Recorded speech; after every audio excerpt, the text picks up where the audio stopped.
Olá, venho através dessa oportunidade compartilhar com vocês uma história que aconteceu há alguns anos atrás e que foi a mim confiada por um companheiro de serviço que já está aposentado há mais de 10 anos. Eu sou um militar estadual aqui do Paraná e tive durante esses 15 anos de serviços prestados à comunidade de trabalhar com profissionais que muito me ensinaram e compartilharam seus conhecimentos e experiências. De certa feita, no ano de 1983, esse velho policial que hoje é aposentado havia iniciado a sua carreira e foi designado a trabalhar numa pequena cidade do interior. Essa cidade possui 2 distritos e uma população estimada de 15 mil habitantes. Uma cidade muito pacata e que quase não havia crimes nem violência. No máximo, um animal que sumiu da propriedade de alguém, ou era abatido e esquartejado no pasto pelos ladrões, que roubavam a sua carne.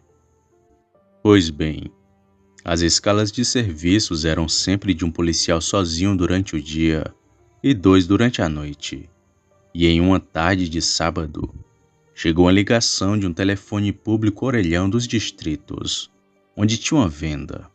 E o proprietário servia aos cortadores de cana que lá frequentavam algumas bebidas, e que nesta data houve uma briga, onde um dos envolvidos havia ameaçado o outro de morte na posse de uma faca.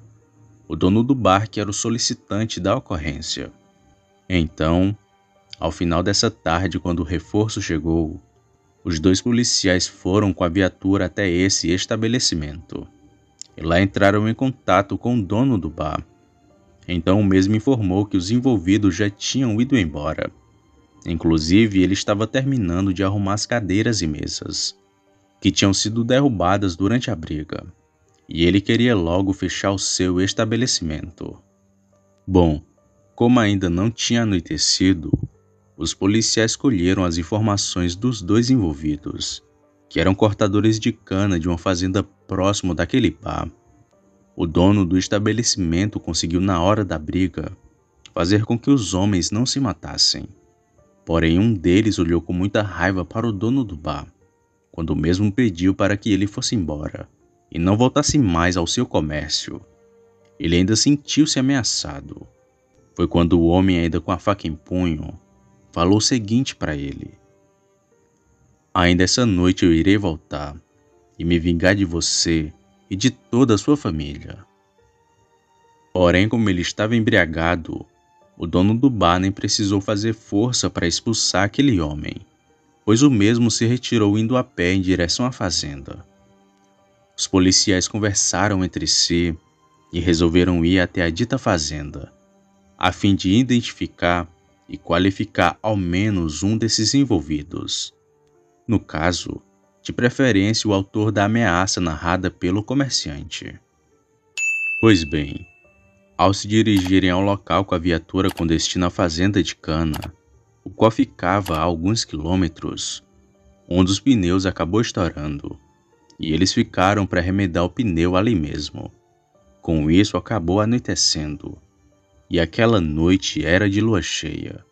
Eles então chegaram à fazenda já de noite, e conversaram com o caseiro, e o mesmo informou que ambos os homens foram mandados embora, e que eles haviam deixado o alojamento da fazenda, tomando rumos ignorados, e que já haviam outras ocasiões com problemas, durante o tempo em que eles trabalharam ali. Os policiais, após retornarem da fazenda, resolveram passar na casa do dono do estabelecimento, ao qual era do lado de sua mercearia, onde havia uma grande porta de madeira, o qual dava acesso à garagem, e eles resolveram montar guarda por algumas horas ali, próximo a esse estabelecimento, para que o comerciante com sua família pudesse ficar mais tranquilos, caso aquele homem voltasse. Então, o dono do estabelecimento veio servir um café, e ambos os militares ficaram no interior da viatura. Por enquanto as horas só iam se passando, e já se aproximando da meia-noite, foi então que começou a chover uma chuva fina, acompanhada de ventos frios, Depois de um tempo, um dos militares acabou adormecendo ao lado do seu amigo e acordou com um rosnado muito alto, aparentemente sendo de um cão, que vinha da parte de trás da viatura e que foi direto à porta do estabelecimento. Por estar escuro, eles não conseguiram ver o que era aquilo. Então acenderam os faróis da viatura e puderam enxergar uma criatura bem maior que um cachorro e que tinha a altura de um bezerro, mas com um tronco mais comprido. Tinha pernas curtas, braços longos, e os olhos daquele bicho eram vermelhos e brilhavam como brasas. Assim que ele percebeu o veículo com as luzes acesas, foi em direção aos policiais e começou a rosnar e babar. Os militares deram a partida e tentaram atropelar aquela criatura. Só que aquele bicho saltou e caiu em cima do teto, gerando danos no sistema de luzes, o giroflex, e também na sirene. Após isso, os militares pararam a viatura em frente ao portão da garagem do comerciante, e então desembarcaram, sendo que um deles estava na posse de um revólver calibre 38 e o outro com a escopeta calibre 12. Mas estava muito escuro, e os faróis iluminavam a frente da casa, e impedidos de entrar dentro dela, ficando entre o portão e a frente da viatura. A criatura deixou de caminhar de quatro, e então ficou de pé, como um homem. Estava com os braços arqueados para a frente, e eles puderam ver o quão grande era aquela coisa, com sua boca muito grande cheia de dentes afiados, e com a língua para fora. Nesse momento, um dos militares efetuou disparos com um revólver calibre 38, mas isso fez com que o bicho ficasse ainda mais enfurecido. As balas pareciam não ter o efeito. Era como se as balas atravessassem por ele, sem qualquer lesão. Então ele gritou para o seu companheiro: "Atira com a escopeta!" E o seu amigo, atendendo o pedido, sacou a escopeta e deu 2 disparos certeiros na região do peito e da barriga daquela coisa, que logo tombou no chão.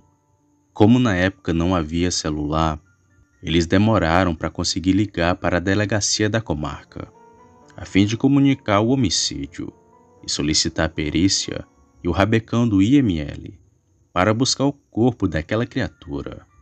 Porém, o policial questionou ao seu parceiro sobre o que informaria à autoridade superior, e o mesmo respondeu: "Conte a verdade do ocorrido.